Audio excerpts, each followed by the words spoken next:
Assalamualaikum warahmatullahi wabarakatuh. Saya Puspa Nur Fadila. Saya di sini akan memaparkan hasil tugas saya tentang diare pada anak. Dosen pengampu Bibit Nasroh Khatun Dinia SKM MKAS disusun oleh saya sendiri Puspa Nur Fadila dengan NIM CMR 0190060 Prodi S1 Kesehatan Masyarakat dengan peminatan Kesehatan Lingkungan. Baik, topik pembahasan yang saya akan ambil, yang pertama, pengertian diare, yang kedua, faktor-faktor penyebab diare pada anak, yang ketiga, trias epidemiologi diare pada anak, yang keempat, teori simpul penyakit diare, yang kelima, skema kerangka konsep dan patogenesis diare berdasarkan teori simpul, yang terakhir, upaya kesehatan lingkungan. Pertama, pengertian diare. Diare merupakan penyakit umum yang masih menjadi masalah kesehatan utama pada anak, terutama pada balita di berbagai negara-negara berkembang. Diare adalah penyakit yang ditandai dengan bertambahnya frekuensi defekasi lebih dari biasanya atau lebih dari 3 kali dalam sehari, disertai perubahan konsistensi tinja. Di Indonesia sendiri, diare merupakan salah satu penyebab kematian kedua terbesar pada balita setelah infeksi saluran pernapasan akut atau biasa kita kenal dengan ISPA. Sampai saat ini, penyakit diare masih menjadi masalah masyarakat Indonesia. Prevalensi diare pada balita di Indonesia juga mengalami peningkatan setiap tahunnya. Kedua, yaitu faktor penyebab diare pada anak. Diare dipengaruhi oleh faktor yang berkaitan dengan lingkungan, yaitu tidak memadainya penyediaan air bersih, air tercemar oleh tinja, kekurangan sarana kebersihan, pembuangan tinja yang tidak higienis, kebersihan perorangan dan lingkungan yang jelek, serta penyimpanan makanan yang tidak semestinya. Penyakit diare merupakan salah satu penyakit yang perlu penanganan khusus dan cepat. Penyebab diare pada anak sangat beragam, namun sebagian besar diare yang dialami anak-anak disebabkan oleh infeksi virus.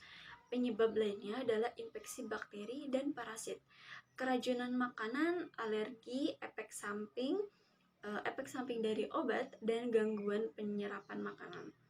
Pembahasan yang ketiga yaitu trias epidemiologi diare pada anak. Trias epidemiologi itu sering kita kenal seperti segitiga epidemiologi. Nah, pada epidemiologi terdapat segitiga epidemiologi atau trias epidemiologi. Segitiga epidemiologi biasa digunakan untuk menganalisis terjadinya penyakit infeksi. Trias epidemiologi ini terdiri dari host atau penjamu, agen, dan environment yaitu lingkungan. Yang pertama, host atau penjamu. Bisa dilihat dari umur. Berdasarkan Departemen Kesehatan menyebutkan penyakit diare menjadi penyebab kematian nomor 2 pada balita, nomor 3 pada bayi, dan nomor 5 pada semua umur. Kejadian diare pada anak balita lebih banyak ditemukan dengan kelompok umur kurang dari 24 bulan. Yang selanjutnya bisa dilihat dari jenis kelamin.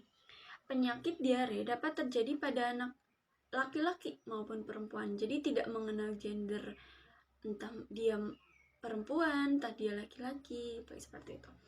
Yang ketiga bisa dilihat dari status gizi. Penderita gizi buruk akan mengalami penurunan produksi antibodi serta terjadinya atrofi pada dinding usus yang menyebabkan berkurangnya sekresi berbagai enzim sehingga memudahkan masuknya bibit penyakit ke dalam tubuh, terutama penyakit diare. Yang selanjutnya, status imunisasi. Diare sering timbul menyertai campak, sehingga pemberian imunisasi campak juga dapat mencegah diare. Untuk itu, anak harus segera diberi imunisasi campak ketika berumur 9 bulan sampai anak berusia 1 tahun. Yang selanjutnya bisa dilihat dari ASI eksklusif. Pemberian makanan berupa ASI sampai bayi mencapai usia 4-6 bulan akan memberikan kekebalan kepada bayi terhadap berbagai macam penyakit karena ASI adalah cairan yang mengandung zat kekebalan tubuh yang dapat melindungi bayi dari berbagai penyakit infeksi bakteri, virus, jamur, dan parasit. Oleh karena itu, dengan adanya zat anti-infeksi dari ASI, maka bayi ASI eksklusif akan terlindungi dari berbagai macam infeksi, baik yang disebabkan oleh bakteri, virus, jamur, dan parasit. Yang selanjutnya bisa dilihat dari agen. Beberapa penyebab diare dapat dibagi menjadi pertama, peradangan usus oleh bakteri seperti E. coli, Salmonella typhi, Salmonella paratipi ABC, Shigella, Vibrio cholera, Vibrio eltor, Vibrio parahemotius, Clostridium perfringens, Campylobacter, Staphylococcus, Streptococcus, Coccidiosis. Yang kedua, parasit seperti protozoa, cacing, lalu ada jamur juga, bisa juga dari virus seperti rotavirus, parvovirus, adenovirus, dan norwalk. Yang selanjutnya dari penyebab diare dari immunodeficiency, terutama SIG-A, yang mengakibatkan berlipat gandanya bakteri atau flora usus dan jamur, terutama Candida. Yang ketiga, makanan. Bisa dilihat dari sindroma Malaborsi, karbohidrat, lemak, dan protein. Bisa juga dari keracunan makanan dan minuman yang disebabkan oleh bakteri Clostridium botulinus, Staphylococcus, atau bahan kimia. Dan bisa juga dari alergi, misalnya tidak tahan pada makanan tertentu seperti susu kaleng atau susu sapi. Yang selanjutnya bisa dari kekurangan energi protein atau KEP. Yang selanjutnya dari psikologis, rasa takut dan cemas walaupun jarang dapat menimbulkan diare, terutama pada anak yang lebih besar.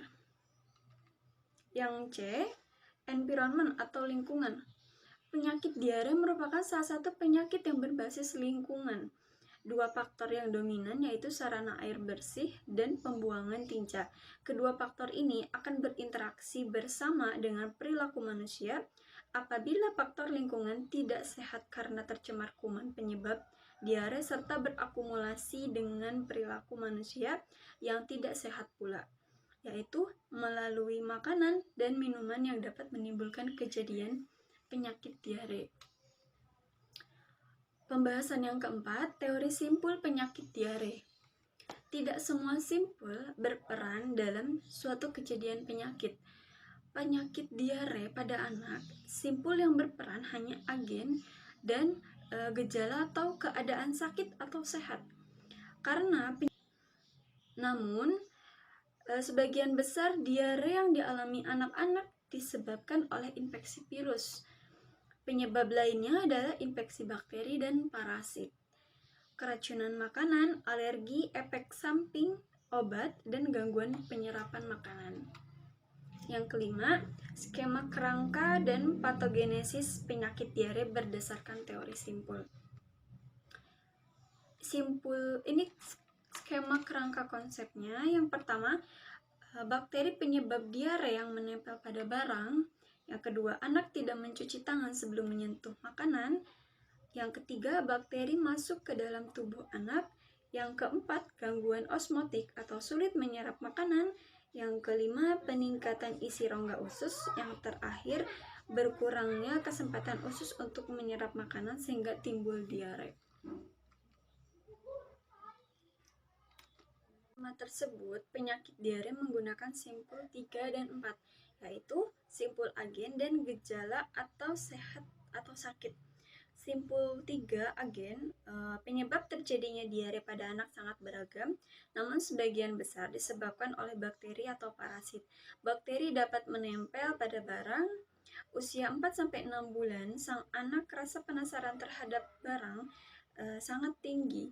Jika sang anak setelah memegang barang tidak mencuci tangan, maka bakteri yang menempel akan masuk ke dalam tubuh. Yang simpul 4 atau gejala keadaan sehat atau sakit, terjadinya penyakit diare terhadap 3 gangguan, yaitu gangguan osmotik, sekresi, dan motilitas usus. Jika bakteri sudah masuk ke dalam tubuh sang anak, maka makanan atau zat yang tidak dapat diserap akan menyebabkan tekanan osmotik pada rongga usus meninggi, sehingga terjadi pergeseran air dan eklorit ke dalam rongga usus. Isi rongga usus yang berlebihan ini akan merangsang usus untuk mengeluarkannya sehingga timbul diare.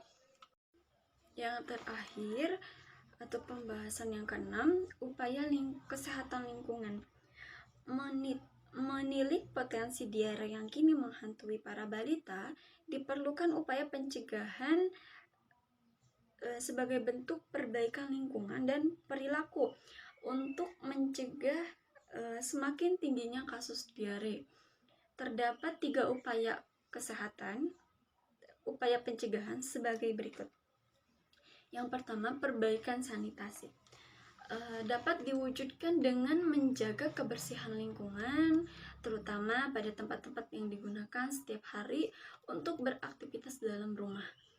Kebersihan setiap ruang bertujuan untuk meminimalisir faktor resiko yang membahayakan kesehatan keluarga, khususnya balita. Yang kedua, peningkatan higienitas. Kepemilikan higienitas yang baik akan mempengaruhi sanitasi yang baik pula. Kebersihan lingkungan akan berdampak baik pada kesehatan balita dengan meminimnya faktor resiko yang mengancam kesehatan, seperti mikroorganisme penyebab diare dan penyakit lainnya. Selain itu, higienitas individu turut berkontribusi dalam pencegahan diare pada balita. Kepemilikan kebersihan yang baik pada keluarga, pengasuh, dan balita tentunya memperbaiki kesehatan mereka secara menyeluruh. Yang ketiga, ketersediaan air bersih. Pengelolaan dan penggunaan air bersih sesuai standar air yang untuk kegiatan dapur, toilet, atau minum harus diperhatikan dengan baik. Sehingga kedua upaya sebelumnya dapat berlangsung dengan baik yang didukung sumber daya air yang memadai, kepemilikan sarana sumber, pengaliran, dan pengelolaan air sangat penting untuk dijaga kebersihannya agar terbebas dari kontaminasi bahan berbahaya bagi kesehatan. Sekian yang bisa saya sampaikan, kurang lebihnya mohon maaf. Wabillahi taufiq wal hidayah. Wassalamualaikum warahmatullahi wabarakatuh.